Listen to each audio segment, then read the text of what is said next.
about that, Ramona?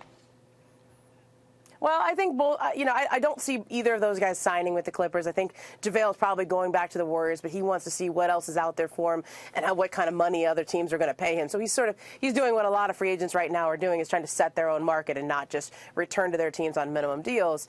Derrick Rose is really interesting because in New York, I think that the Knicks obviously were sitting back and trying to decide if they wanted to make a big offer to Dion Waiters. Well, now that Dion Waiters goes back to Miami, the Knicks then are in a position where they could bring back Derrick Rose, and I know there had been some interest in that beforehand at the right number. The Knicks obviously are going young. They don't want to take back older players. They don't want to take back players that are going to have long-term contract encumbrance. That they want to go. That was the plan before Phil Jackson was fired. I think it's still the plan now. And Derrick Rose is that veteran point guard who can mentor their rookie point guard. They drafted 8th overall.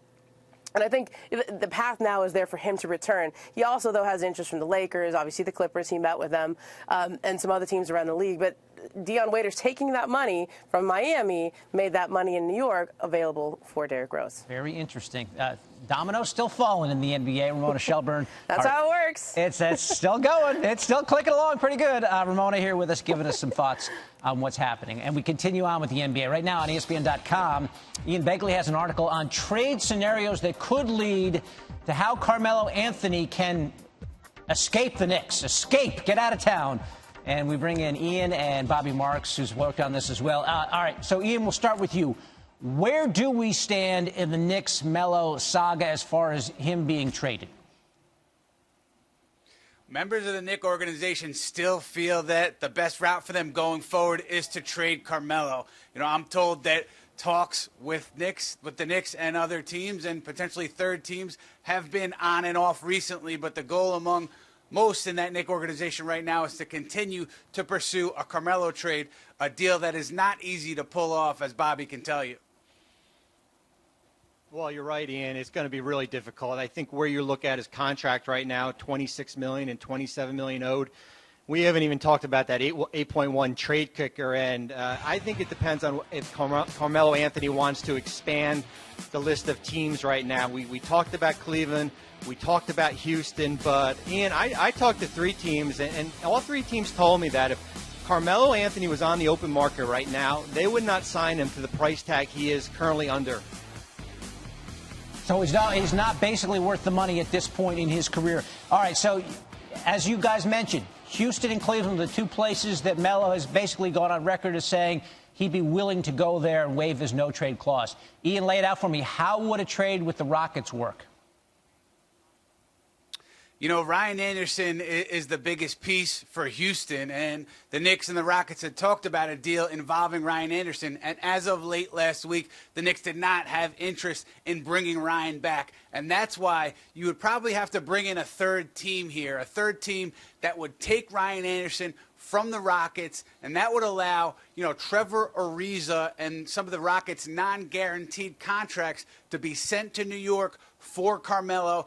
Trevor Ariza entering the final year of his current contract, so that would open up cap space for the Knicks next summer, but they wouldn't get any significant pieces that help them now in return in that iteration of the deal. That's what makes this whole thing so difficult for the Knicks to pull off a trade. What about, Bobby, for the Cavs? A potential trade with Cleveland, how would that have to work? Well, we've heard the name Kevin Love, and we can probably go down that road if both sides want to. I just don't see where it's a fit for New York. If you look at how their roster is, are we willing to put Kristaps Porzingis at the 5, and now you put Kevin Love at the 4? What do you do with Joakim Noah and Willie Herron-Gomez? And then when you look at Cleveland there, is it the LeBron James era at power forward? And I just find it difficult for both teams kind of matching up, and that's why we probably need to get a third team involved. And as you've seen, this market is drying up right now. There are not a lot of teams that are in need of a power forward. One team that might is Atlanta, but new general manager Travis Schlenk has certainly identified that team is certainly in a rebuild. All right, so if it sounds like trades are hard to do with Carmelo Anthony and his contract, what other options would there be here, Ian? There's always the buyout option here, and that's something that the Knicks, to date have been reluctant to discuss with Carmelo's people. They're pretty adamant that they want to get assets back in any Carmelo Anthony transaction. They've been down the road of letting high-salary players go for nothing in the past. With Amari Stoudemire most recently, they don't want to do that again. Phil Jackson didn't want to do that again. I don't think Steve Mills wants to go that route. But they could change course. And if they did, if they did agree to a buyout with Anthony, and let's say he took some less money than the $54 million he is owed, the Knicks could stretch that out across 5 seasons, and it would free up some salary cap space for the Knicks in the next 2 summers, but it would also keep a lot of money on the Knicks' books in the 3 summers after that, after they would have gotten out of Carmelo Anthony's deal had they not done the buyout. All right, so the Knicks are right now kind of stuck a little bit with Carmelo Anthony. We'll see if there's any movement moving forward. We got Ian Begley and Bobby Marks on the story here on Coast to Coast. It has been a strange start to Wimbledon, what with the flying ants and players throwing coins in the general direction of umpires. We got a live report from the All England Club on the way. Plus, we're going to handicap some of the trade scenarios swirling around Melo. But first, some news on why Chauncey Billups decided not to take the Cavs front office job. And for that, we got Chris Haynes and the undefeated's Mark Spears, who have an article up on ESPN.com about all this. And Chris joins us now. What were you able to find out, Chris, about why the negotiations broke down? Well, league sources told myself and Mark Spears that the initial offer on the table for Chauncey Billups to take over the Cavaliers' president of basketball operations position was 1.5. Then it was boosted up to $2 million annually. But for proper context, for most of the president of basketball operations positions, the starting rate annually is around $4 million. So that was about a $2 million drop-off if Chauncey Billups were to take on that position. And there were other factors that led to Chauncey, not accepting it. He spoke with Mark Spears about that last week. We tried to reach out to Billups regarding this story, and he declined to comment on it. So he was not used as a source in this. And we wish we would have been able to talk with him about it. But it was just interesting to find out how much or how little Dan Gilbert, the Cavaliers owner, was willing to fork out for their top leader of front office basketball operations. Yeah, a low ball offer there. But is that kind of what David Griffin was making as well in the role? Is it Dan Gilbert just sort of pays that for the GM possession? Yes, David Griffin was making a little bit under $2 million. And you have to remember, that was as the role of GM. President of basketball operations, that's a higher title.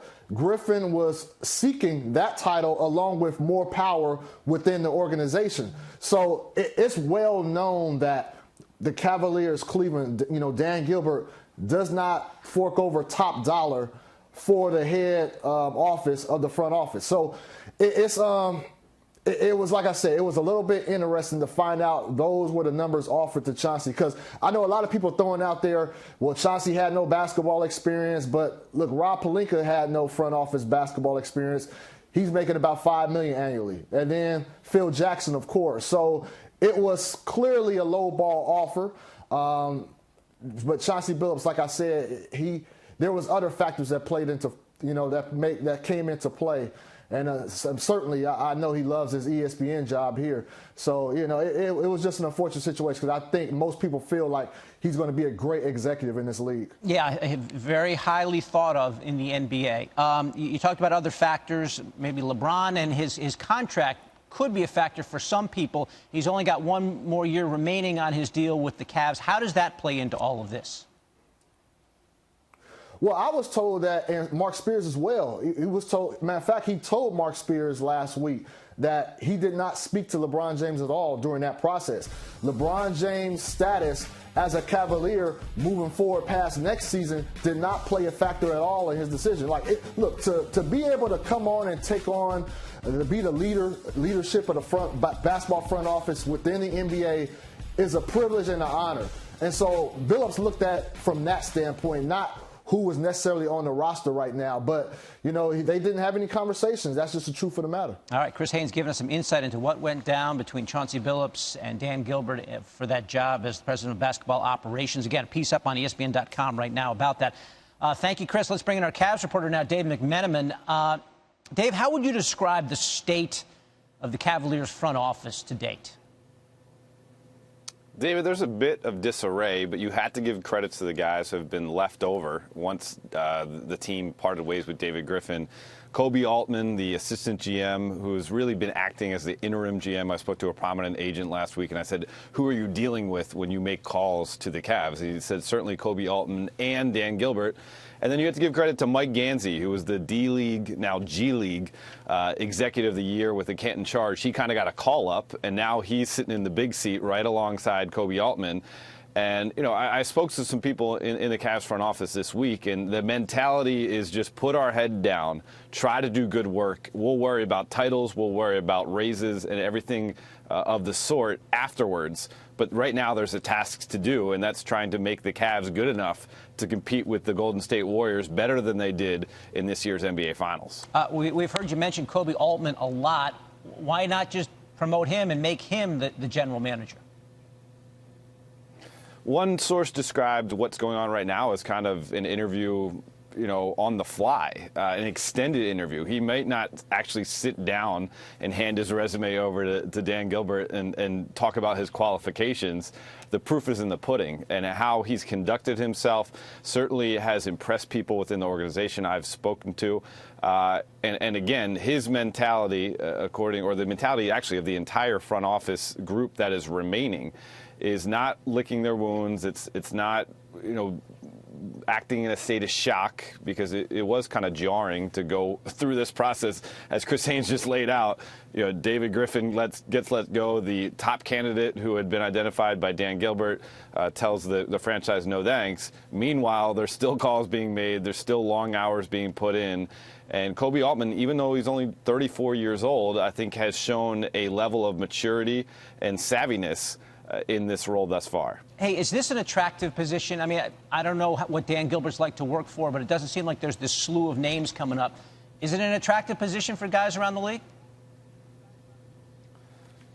Listen, there's only 30 of these jobs in the NBA. There are a slew of people, I should say, out there in the sport that would love a shot at a team that already has 3 straight NBA Finals appearances under its belt, and at least in the short term is built to compete for a championship. But if you are someone like Chauncey Billups, who's already had 15-plus year NBA career, you're sitting on a lot of money as long as you took care of it and invested it well.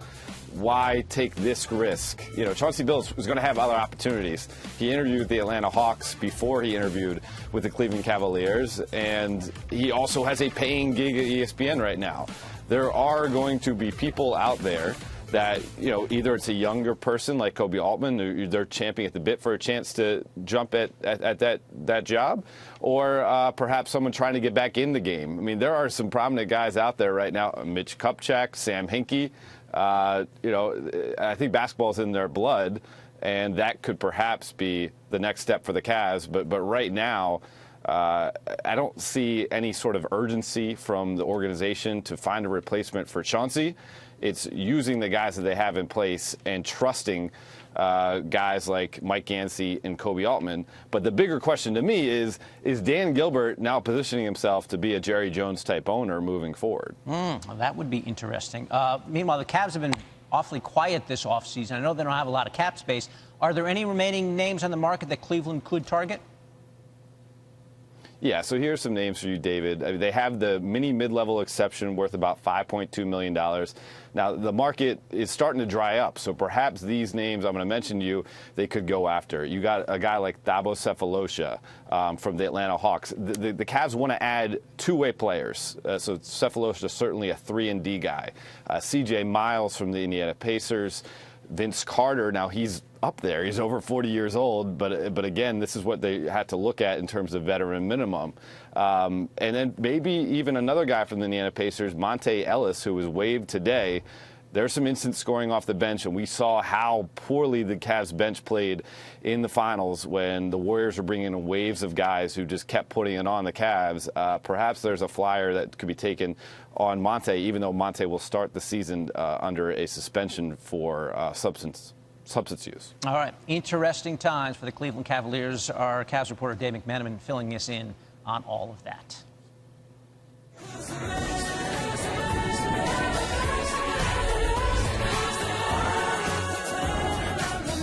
Two quarterbacks in the news for different reasons. Derrick Carr is getting paid, while Dak Prescott may be getting into trouble. Darren Ravel with the latest there. It's all Clover now. Gordon Hayward is going to be a Celtic, but the C's aren't done making moves.